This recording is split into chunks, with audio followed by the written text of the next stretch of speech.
नमस्कार, बिजनेस की खबरों में आपका स्वागत है। मैं हूं आपके साथ आकाश। अब देखते हैं खबरें विस्तार से। ग्राहकों को बैंकों में अपना पैसा जमा करने और निकालने के लिए भी फीस देनी पड़ेगी। इसकी शुरुआत बैंक ऑफ बड़ौदा ने कर दी है। Bank of India, PNB, axis और सेंट्रल बैंक इस पर जल्द ही फैसला लेंगे। नवंबर 2020 से तय सीमा से ज्यादा बैंकिंग करने पर ग्राहकों को अलग से शुल्क देना होगा।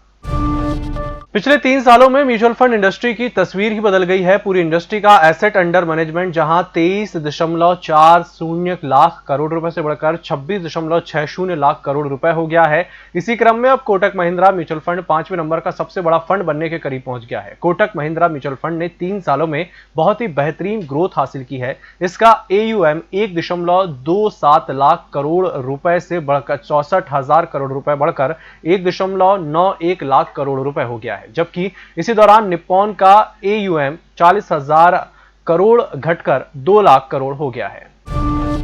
अब लोग धीरे धीरे ट्रैवलिंग को लेकर प्लान करने लगे हैं। खासकर घरेलू यात्राओं को लेकर प्लानिंग की जा रही है। इससे ट्रैवल इंडस्ट्री भी रिकवरी की उम्मीद कर रही है। हाल ही में ट्रैवल लॉजिस्टिक्स द्वारा की गई सर्वे में लोगों ने माना है कि अब वे ट्रैवलिंग करने को लेकर फिर से विचार कर रहे हैं। सर्वे में शामिल ज्यादातर लोग फ्लाइट से अपने वाहनों से कहीं आना जाना पसंद कर रहे हैं। सर्वे में यह कहा जा रहा है कि अब कंज्यूमर का मूड पहले के मुताबिक काफी बदल गया है। वे अब ट्रैवल पर मिलने वाली डील की अपेक्षा सुरक्षा और एहतियाती उपायों को प्राथमिकता दे रहे हैं। पहले ट्रैवल पर मिलने वाली डील को लोग काफी महत्व देते थे। देश के हाईवे पर एक बार फिर कमर्शियल वाहनों की रफ्तार बढ़ी है। सितंबर महीने में टोल कलेक्शन का आंकड़ा प्री कोविड स्तर के पार पहुंच गया है। जारी रिपोर्ट्स के मुताबिक लॉकडाउन के बाद पहली बार हाईवे पर भारी वाहनों का आवागमन तेज हुआ है। इसकी वजह फेस्टिवल सीजन है। रेटिंग एजेंसी क्रिसिल के रिसर्च फर्म ने देश भर के हाईवे पर इलेक्ट्रॉनिक टोल कलेक्शन से संबंधित एक डेटा जारी किया है। इसमें कहा गया है कि सितंबर महीने में हाईवे पर कुल 11 करोड़ वाहनों का आवागमन हुआ। इससे टोल कलेक्शन का आंकड़ा 1,941 करोड़ रुपए के स्तर पर पहुंच गया। एक संयुक्त संसदीय समिति ने रिलायंस जियो, एयरटेल, ओला, उबर और ट्रू कॉलर के प्रतिनिधियों को डेटा सुरक्षा के मुद्दे पर अपना पक्ष रखने के लिए उपस्थित होने के लिए एक नोटिस भेजा है। सांसद मीनाक्षी लेखी की अध्यक्षता वाली समिति पर्सनल डेटा प्रोटेक्शन बिल 2019 की समीक्षा कर रही है। नोटिस के मुताबिक रिलायंस जियो, इन्फोकॉम और जियो प्लेटफॉर्म्स के प्रतिनिधियों को 4 नवंबर को अलग अलग समय में बुलाया गया है। सत्ता के गलियारों से गांव की गलियों तक देखिए हर खबर अपने मोबाइल पर। डाउनलोड कीजिए EMS न्यूज ऐप। देश की दूसरी सबसे बड़ी सॉफ्टवेयर सर्विसेज कंपनी इन्फोसिस ने बुधवार को कहा कि वह कार्बन न्यूट्रल हो चुकी है। कंपनी ने कहा कि पेरिस एग्रीमेंट के 2050 के टाइमलाइन से 3 दशक पहले ही वह कार्बन न्यूट्रल हो गई। इन्फोसिस के को-फाउंडर और चेयरमैन नंदन नीलकेणी ने कहा कि कंपनी ने जलवायु परिवर्तन से मुकाबला करने की दिशा में 2008 में काम करना शुरू किया था और 2020 में कंपनी कार्बन न्यूट्रल बन गई।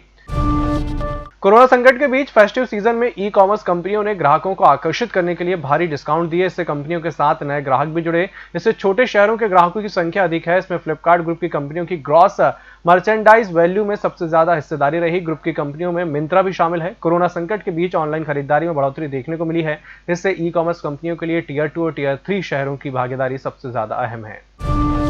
भारत की सबसे बड़ी ज्वेलरी रिटेलर और टाटा समूह का एक हिस्सा टाइटन कंपनी को सितंबर यानी कि दूसरी तिमाही में 199 करोड़ रुपए का स्टैंड अलोन प्रॉफिट हुआ है। टाइटन को पिछले साल इसी तिमाही में 320 करोड़ रुपए का प्रॉफिट हुआ था। इससे पहले जून तिमाही में टाइटन को 270 करोड़ रुपए का लॉस हुआ था। वित्त वर्ष 2020-2021 की दूसरी तिमाही में टाइटन की सेल्स में 89% की रिकवरी हुई है। हालांकि कंपनी को पहली तिमाही में कोरोना वायरस महामारी के चलते काफी नुकसान भी झेलना पड़ा था। माइक्रो ब्लॉगिंग प्लेटफॉर्म ट्विटर ने बुधवार को कहा कि कंपनी खुलेपन और पारदर्शिता के लिए प्रतिबद्ध है और वह समयबद्ध तरीके से अपडेट करने के लिए सरकार के नियमित संपर्क में बनी रहेगी। कंपनी बुधवार को डेटा प्रोटेक्शन बिल 2019 पर गठित संयुक्त संसदीय समिति के सामने भी उपस्थित हुई। समिति के सदस्यों ने लद्दाख को चीन का हिस्सा दिखाने के मुद्दे पर भी सोशल मीडिया कंपनी के प्रतिनिधियों से सवाल पूछे। नागरिक उड्डयन महानिदेशालय ने कहा है कि भारत में 30 नवंबर 2020 तक शेड्यूल इंटरनेशनल कमर्शियल सर्विस निलंबित रहेगी। यह फैसला कोरोना वायरस महामारी के बढ़ते मामलों को देखकर लिया गया है। इससे पहले केंद्र सरकार ने इंटरनेशनल कमर्शियल उड़ान सेवाओं पर लगे प्रतिबंध को 31 अक्टूबर 2020 तक के लिए बढ़ाया था। आपको बता दें कि देश भर में लगातार कोरोना के मामले बढ़ रहे हैं। मंगलवार की तुलना में बुधवार को कोविड-19 के नए मामलों की संख्या बढ़ी है। मंगलवार को जहां 36,469 मामले रिपोर्ट दर्ज किए गए, वहीं बुधवार को 43,893 नए मामले सामने आए। Traders body confederation of all India traders ने Aditya Birla fashion and retail ने वॉलमार्ट के स्वामित्व वाली ई कॉमर्स कंपनी फ्लिपकार्ट की इस प्रस्तावित डील पर सवाल उठाए हैं।